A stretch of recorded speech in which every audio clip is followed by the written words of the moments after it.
যুক্ত ক্ষিয়ের উচ্চারণ। শব্দের শুরুতে যুক্ত ক্ষিয়ের উচ্চারণ খ এর মতো হবে, যেমন ক্ষমা। এখানে শুরুতেই আমরা যুক্ত ক্ষিয় বসিয়েছি, কিন্তু উচ্চারণ করার সময় যুক্ত ক্ষিয় এর জায়গায় খ উচ্চারণ করেছি। একইভাবে ক্ষতি, ক্ষীণ, ক্ষুরোধার ইত্যাদি।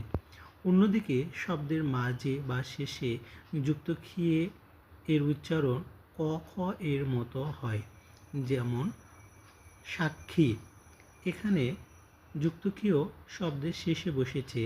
উচ্চারণ করার সময় আমরা যুক্ত ক্ষিয় জায়গায় কয় হসন্ত এরপর খ উচ্চারণ করেছি। একইভাবে প্রত্যক্ষ, লক্ষণ, পরীক্ষা ইত্যাদি।